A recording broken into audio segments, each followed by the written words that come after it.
the Sturmgewehr 1944, better known as the StG44 depending on who you ask, is widely known to be the very first mass-produced and successful assault rifle. It fulfilled the role it was designed for, being a stepping stone between the submachine guns of the era and the long-range bolt-action rifles. Its influence can be seen in the AK-47 a few years later, and many other assault rifles. So for a while, when all Call of Duty games were set in World War II, you knew that the StG44 would follow you across the years. So let's take a look at how the Sturmgewehr has evolved over the series' multiplayer history.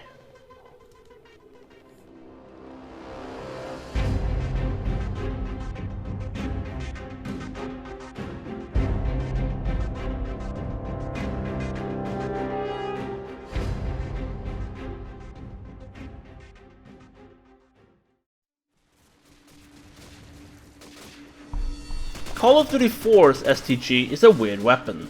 Infinity Ward added it to the game as a throwback to the original Call of Duty 2, and it even uses the same model from CoD 2. Being the second last weapon unlocked at level 52, it rarely got playtime in multiplayer matches, which is a shame as it is statistically on par with the AK-47. A nice damage of 40 dropping up to 30, a fire rate of 600 RPM, which brings it up to the fastest firing real-life variants, high recoil, and a reload of almost 3 seconds. It also has no idle sway when aiming down sights. However, a big weakness is added to the gun for balance reasons. No attachments, not even a silencer. Another small downside is that the rear sights are blurry when aiming, but this can be fixed on PC with a field of view change. Since CoD 4 introduced perks to the series, we have a couple of recommendations. Stop and power to take the damage up to 56 at close range, double tap to increase the fire rate, and steady aim to hip fire on par with the SMGs. All in all, this STG is a good start.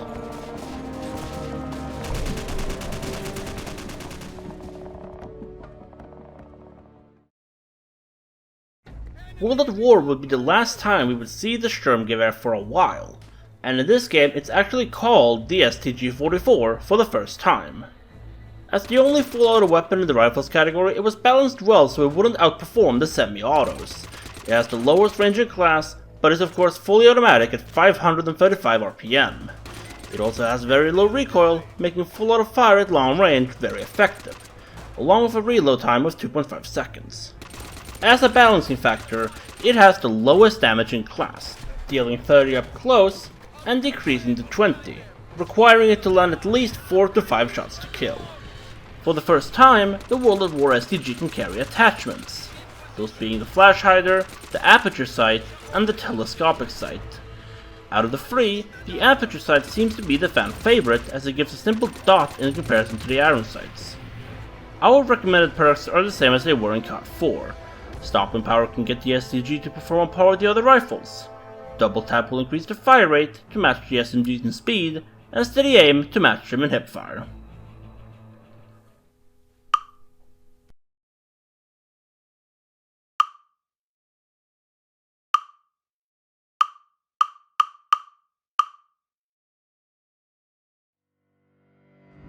Shortly after the release of Ascendance DLC in Advanced Warfare, Sledgehammer started adding new micro DLC weapons to supply drops, as a bit of a teaser for the next game. The first batch included the StG44, as well as the Dragunov and the Blunderbuss. This STG is definitely a competitive weapon. So much about it feels right. Damage is 40 up close, dropping to 33 at medium range, and then to 24 at longer ranges. Fire rate has been scaled up to 750 RPM, and reload times are basically sped up versions of the CoD 4 animations, taking 2 seconds flat. One of the best aspects about this STG is recoil. The view kick is the same as the CoD 4 AK-47, but the gun goes straight up like the HBRA-3 with a solid rise, and is so easy to control. The only attachments we can recommend are quick drawn stock. That's right, no laser sight, no extended mags, no suppressor, no nothing. This weapon really does perform better with less attachments, but you can never go wrong with some extra snappiness to your gun.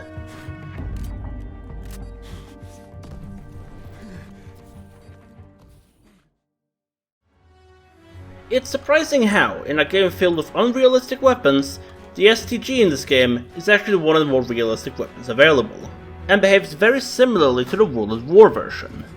The damage is the same as World at War, dealing 30 at close range and dropping to 22 at long range.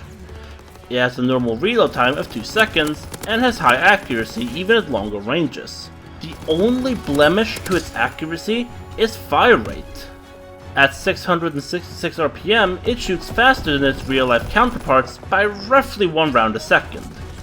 After a few nerfs in late 2017, it also performs slightly worse than the other rifles. I honestly have nothing else to complain about. Aside from the fire rate, it's actually one of the most accurate and perfectly portrayed weapons in the game. Of course, it all comes down to attachment choice. The STG is one of the more versatile weapons in the game, so every attachment works well. Along with that come the variants. The Red Baron and the Shingles variants turns it into the StG45M, a later prototype that never saw military service.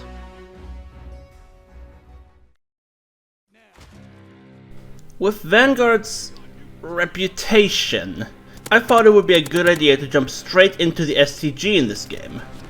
Let's start with breaking down the stats. Damage starts at 29, with an effective damage range of 50 meters, with a default fire rate of 600 RPM flat. Damage on vital extremities takes us up to 43, almost a 2-hit kill, whereas overall damage to vehicles is a standard 20.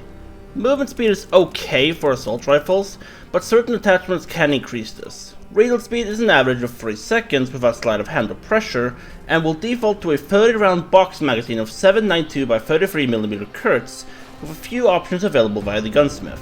The pistol-sized 7.62 Tokarev from the PPSH and Tokarev pistol in a 30-round mag, 7.62x39, which is the RPD and Kalashnikov standard caliber, along with its intended 7.92 Kurz in a 45-round drum rather than the conventional 30-round box mag. To be completely fair to the rest of the gunsmith, it's not as cursed as the rest of the arsenal you're able to Bubba fuck to hell and back. It's just moderately cursed. All in all, this STG is a weird outlier that Sledgehammer Games somehow did not make as egregiously cursed as the rest of the game. And that does it for the most up-to-date multiplayer history of the StG44. We're aware of the fact that we left out CoD 1, CoD 2, and CoD 3, but honestly, documentation on those are pretty scarce. And in the case of Call of Duty 3, that is a console exclusive which I do not own. Either way, we hope you enjoyed. Later.